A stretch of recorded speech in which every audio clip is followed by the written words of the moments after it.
اعوذ باللہ من الشیطان الرجیم بسم اللہ الرحمن الرحیم۔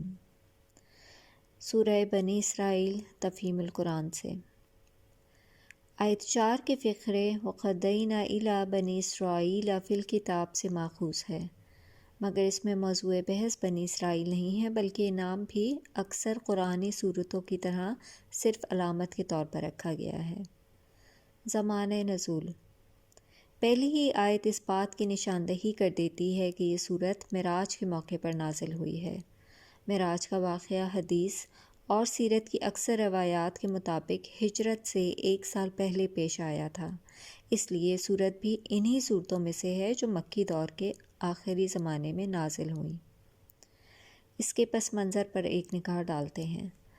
اس وقت نبی صلی اللہ علیہ وآلہ وسلم کو توحید کی آواز بلند کرتے ہوئے تقریباً 12 سال گزر چکے تھے۔ آپ وسلم کی مخالفین آپ وسلم کا راستہ روکنے کے لیے سارے جتن کر چکے تھے، مگر ان کی تمام مزاحمتوں کے باوجود آپ وسلم کی آواز عرب کے گوشے گوشے میں پہنچ گئی تھی۔ عرب کا کوئی قبیلہ ایسا نہ رہا تھا جس میں 2-4 آدمی آپ وسلم کی دعوت سے متاثر نہ ہو چکے ہوں۔ خود مکے میں ایسے مخلص لوگوں کا ایک مختصر جتھا بن چکا تھا جو ہر خطرے کو اس دعوت حق کی کامیابی کے لیے انگیز کرنے کو تیار تھے۔ مدینے میں اوس اور خزرج کے طاقتور قبیلوں کی بڑی تعداد آپ وسلم کی حامی بن چکی تھی۔ اب وہ وقت قریب آ لگا تھا جب آپ صلی اللہ علیہ وآلہ وسلم کو مکے سے مدینے کی طرف منتقل ہو جانے اور منتشر مسلمانوں کو سمیٹ کر اسلام کے اصولوں پر ایک ریاست قائم کر دینے کا موقع ملنے والا تھا۔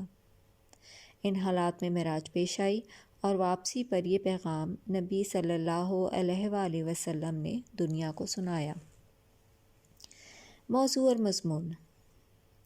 اس صورت میں تنبیہ، تفہیم اور تعلیم تینوں ایک مناسب انداز میں جمع کر دی گئی ہیں۔ تنبیہ کفار مکہ کو کی گئی ہے کہ بنی اسرائیل اور دوسری قوموں کے انجام سے سبق لو اور خدا کی دی ہوئی مہلت کے اندر جس کے ختم ہونے کا زمانہ قریب آ لگا ہے سنبھل جاؤ اور اس دعوت کو قبول کر لو جسے محمد اور قرآن کے ذریعے سے پیش کیا جا رہا ہے صلی اللہ علیہ وسلم، ورنہ مٹا دیے جاؤ گے اور تمہاری جگہ دوسرے لوگ زمین پر بسائے جائیں گے۔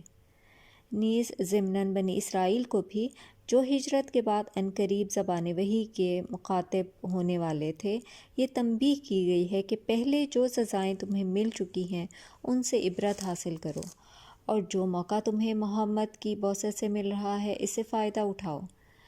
یہ آخری موقع بھی اگر تم نے کھو دیا اور پھر اپنی سابق روش کا اعادہ کیا تو دردناک انجام سے دوچار ہوگے۔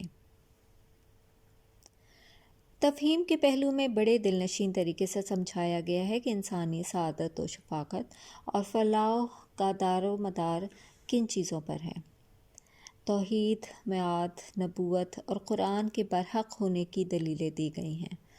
ان شبہات کو دور کیا گیا ہے جو ان بنیادی حقیقتوں کے بارے میں کفار مکہ کی طرف سے پیش کیے جاتے تھے، اور استدلال کے ساتھ بیچ بیچ میں منکرین کی جہالتوں پر زجر بھی کی گئی ہے۔ تعلیم کے پہلو میں اخلاق اور تمدن کے وہ بڑے بڑے اصول بیان کیے گئے ہیں جن پر زندگی کے نظام کو قائم کرنا دعوت محمدی کے پیش نظر تھا۔ یہ گویا اسلام کا منشور تھا جو اسلامی ریاست کے قیام سے 1 سال پہلے اہل عرب کے سامنے پیش کیا گیا تھا۔ اس میں واضح طور پر بتا دیا گیا کہ یہ خاکہ ہے جس پر محمد صلی اللہ علیہ وآلہ وسلم اپنے ملک کی اور پھر پوری انسانیت کی زندگی کو تعمیر کرنا چاہتے ہیں۔